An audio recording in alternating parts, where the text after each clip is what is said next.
Bismillahirrahmanirrahim. Assalamualaikum warahmatullahi wabarakatuh. Apa kabar sahabat pecinta sejarah? Semoga kita selalu dilindungi oleh Allah Subhanahu wa taala setelah mendapatkan taufik dan hidayah dan syafaat oleh Rasulullah Shallallahu alaihi wasallam. Kali ini saya akan membahas kisah Maryam dan Nabi Zakaria. Nabi Zakaria alaihissalam adalah ayah dari Nabi Yahya alaihissalam, putra tunggalnya yang lahir setelah ia mencapai usia 90 tahun. Sejak beristri Hana, ibu saudaranya Maryam, Zakaria mendambakan mendapat anak yang akan menjadi pewarisnya. Siang dan malam tiada henti-hentinya ia memanjatkan doanya dan permohonan kepada Allah agar dikaruniai seorang putra yang akan dapat meneruskan tugasnya memimpin Bani Israel. Ia khawatir bahwa bila ia mati tanpa meninggalkan seorang pengganti, kaumnya akan kehilangan pemimpin dan akan kembali kepada cara-cara hidup mereka yang penuh dengan mungkar dan kemaksiatan, dan bahkan mungkin mereka akan mengubah syariat Musa dengan menambah atau mengurangi isi kitab Taurat sekehendak hati mereka.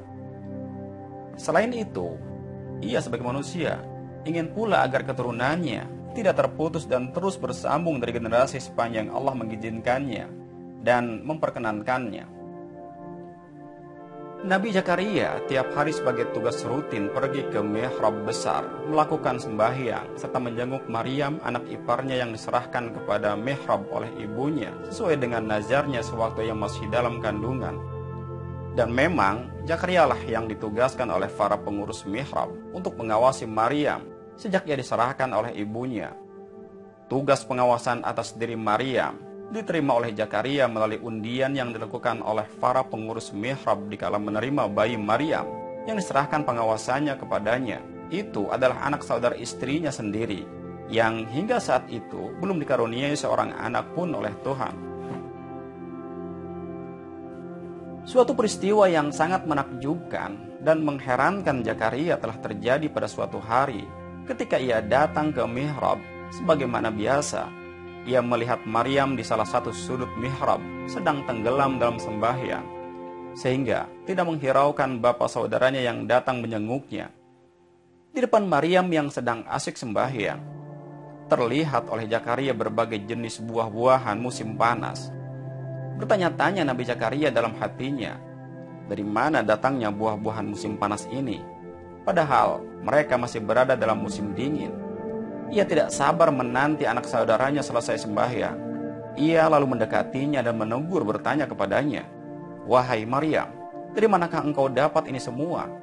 Maryam menjawab, "Ini adalah pemberian Allah yang aku dapat tanpa ku cari dan aku minta. Di waktu pagi di kala matahari terbit, aku mendapatkan rezekiku ini sudah berada di depan mataku. Demikian pula bila matahari terbenam di waktu senja. Mengapa bapak saudaranya merasa heran dan takjub? Bukankah Allah berkuasa memberikan rezekinya kepada siapa yang dia kehendaki tanpa perhitungan?" Maryam yang disebut-sebut dalam kisah Zakaria adalah anak tunggal dari Imran, seorang dari pemuka-pemuka ulama Bani Israel. Ibunya, saudaranya ipar dari Nabi Zakaria, adalah seorang perempuan yang mandul yang sejak bersuamikan Imran belum merasa bahagia jika belum memperoleh anak. Ia merasa hidup tanpa anak adalah sunyi dan membosankan. Ia sangat mendambakan keturunan untuk menjadi pengikat yang kuat dalam kehidupan bersuami istri, penglipur duka dan pembawa suka di dalam kehidupan keluarga.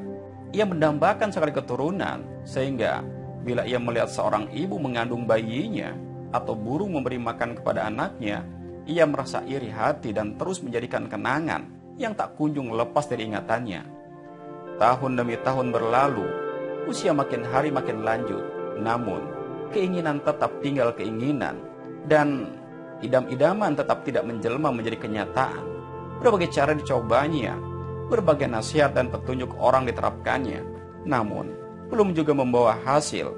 Dan setelah segala daya upaya yang bersumber dari kepandaian dan kekuasaan manusia tidak membawa buah yang diharapkan, sadarlah istri Imran bahwa hanyalah Allah tempat satu-satunya yang berkuasa memenuhi keinginannya dan sanggup mengaruniakan dengan seorang anak yang didambakan walaupun rambutnya sudah beruban dan usianya sudah lanjut. Maka ia bertekad membulatkan harapannya hanya kepada Allah, bersujud siang dan malam dengan penuh khusyuk dan kerendahan hati, bernazar dan berjanji kepada Allah bila saja permohonannya dikabulkan, akan menyerahkan dan menghibahkan anaknya ke Baitul Maqdis untuk menjadi pelayan, penjaga dan memelihara rumah suci itu, dan sesekali tidak akan mengambil manfaat dari anaknya untuk kepentingan dirinya atau kepentingan keluarganya. Harapan istri Imran yang dibulatkan kepada Allah tidak sia-sia. Allah telah menerima permohonannya dan mempersembahkan doanya sesuai dengan apa yang telah disuratkan dalam takdirnya, bahwa dari suami istri Imran akan diturunkan seorang nabi besar. Maka tanda-tanda permulaan kehamilan yang dirasakan oleh setiap perempuan yang mengandung tampak pada istri Imran yang lama-kelamaan merasa gerakan janin di dalam perutnya yang makin membesar. Alangkah bahagia si istri yang sedang hamil itu, bahwa harapannya itu akan menjadi kenyataan dan kesunyian rumah tangganya akan terpecahkan bila bayi yang dikandungnya itu lahir. Ia bersama suami mulai merancang apa yang akan diberikan kepada bayi yang akan datang itu. Jika mereka sedang duduk berduaan, tidak ada yang diperbincangkan selain soal bayi yang akan dilahirkan. Suasana suram, sedih yang selalu meliputi rumah tangga Imran berbalik menjadi riang gembira. Wajah sepanjang suami istri Imran menjadi berseri-seri, tanda sukacita dan bahagia, dan rasa putus asa yang mencekam hati mereka berdua berbalik menjadi rasa penuh harapan akan hari kemudian yang baik dan cemerlang. Akan tetapi, sangat benarlah kata mutiara yang berbunyi, manusia merancang, Tuhan menentukan. Imran yang sangat dicintai dan disayangi oleh istrinya, dan diharapkan akan menerima putra-putranya serta mendampinginya dikala melahirkan, tiba-tiba direnggut nyawanya oleh Israel dan meninggalkan istrinya seorang diri dalam keadaan hamil tua. Pada saat rasa cinta kasih sayang antara suami istri menjadi makin mesra, rasa sedih yang ditinggalkan oleh suami yang disayangi bercampur dengan rasa sakit dan letih yang didahului kelahiran si bayi menimpa istri Imran di saat-saat dekatnya masa melahirkan. Maka setelah segala persiapan yang menyambut kedatangan bayi telah dilakukan dengan sempurna, lahirlah ia dari kandungan ibunya yang malang, menghirup udara bebas. Agak kecewalah si ibu janda Imran setelah mengetahui bahwa bayi yang lahir itu adalah seorang putri, sedang ia menanti seorang putra yang telah dijanjikan dan bernazar untuk dihibahkan kepada Baitul Maqdis. Dengan nada kecewa dan suara sedih, berkatalah ia seraya menghadapkan wajahnya ke atas, "Wahai Tuhanku, aku telah melahirkan seorang putri, sedangkan aku bernazar akan menyerahkan seorang putra yang lebih layak menjadi pelayan dan pengurus Baitul Maqdis.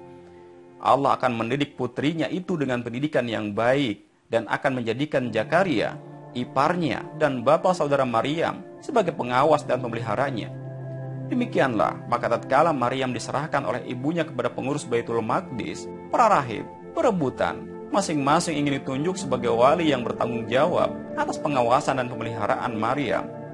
Dan karena tidak ada yang mau mengalah, maka terpaksalah diundi di antara mereka yang akhirnya undian jatuh kepada Zakaria. Sebagaimana yang dijanjikan oleh Allah kepada ibunya, tindakan pertama yang diambil oleh Zakaria sebagai petugas yang diwajibkan menjaga keselamatan Maryam ialah menjauhkannya dari keramaian sekeliling dan dari jangkauan para pengunjung yang tiada henti-hentinya berdatangan ingin melihat dan menjenguknya. Ia ditempatkan oleh Zakaria di sebuah kamar di atas loteng Baitul Maqdis yang tidak dapat dicapai melainkan dengan menggunakan sebuah tangga. Zakaria merasa bangga dan bahagia beruntung memenangkan undian memperoleh tugas mengawasi dan memelihara Maryam secara sah. Adalah anak saudaranya sendiri. Ia mencurahkan cinta dan kasih sayangnya sepenuhnya kepada Maryam untuk menggantikan anak kandungnya yang tidak kunjung datang. Tiap ada kesempatan ia datang menjenguknya, melihat keadaannya, mengurus keperluannya, dan menyediakan segala sesuatu yang membawa ketenangan dan kegembiraan baginya. Tidak satu pun Zakaria pernah meninggalkan tugasnya menjenguk Maryam. Rasa cinta dan kasih sayang Zakaria terhadap Maryam sebagai anak saudara istrinya yang ditinggalkan ayahnya meningkat menjadi rasa hormat dan takjim tatkala terjadi suatu peristiwa yang menandakan bahwa Maryam bukanlah gadis biasa sebagaimana gadis-gadis yang lain, tetapi ia adalah wanita pilihan Allah untuk suatu kedudukan dan peranan besar di kemudian hari. Pada suatu hari, tatkala Zakaria datang sebagaimana biasa mengunjungi Maryam, ia mendapatinya lagi berada di mihrabnya, tenggelam dalam ibadah dan berzikir dan bersujud kepada Allah Subhanahu wa taala. Ia terperanjat ketika pandangan matanya menangkap hidangan makanan berupa buah-buahan musim panas terletak di depan Maryam yang lagi bersujud. Ia lalu bertanya dalam hatinya, dari manakah gerangan buah-buahan itu datang? Padahal mereka masih lagi berada pada musim dingin, dan setahu Zakaria, tidak seorang pun yang selain dari dirinya yang datang mengunjungi Maryam.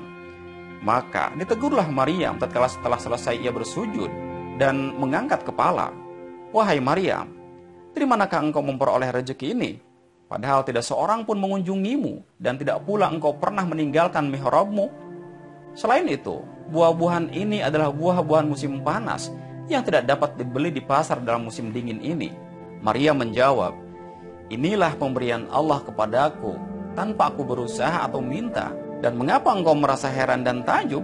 Bukankah Allah yang berkuasa memberikan rezekinya kepada siapa yang Dia kehendaki dalam bilangan yang tidak ternilai besarnya?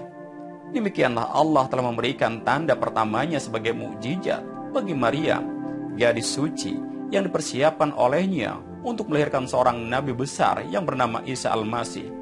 Kisah lahirnya Maryam dan pemeliharaan Zakaria kepadanya dapat dibaca dalam Al-Quran surah Al-Imran ayat 35 hingga 37 dan 42 hingga 44. Ingatlah ketika istri Imran berkata, ya Tuhanku, sesungguhnya aku menazarkan kepada engkau anak yang dalam kandunganku menjadi hamba yang soleh dan berkhidmat di Baitul Maqdis.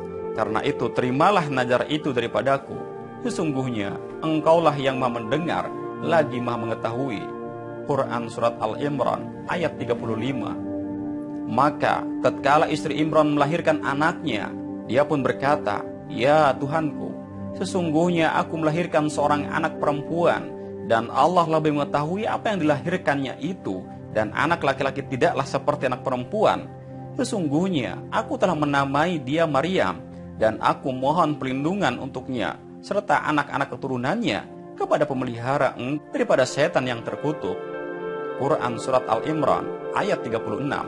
Maka Tuhannya menerimanya sebagai nazar dengan penerimaan yang baik dan mendidiknya dengan pendidikan yang baik, dan Allah menjadikan Zakaria untuk pemeliharanya.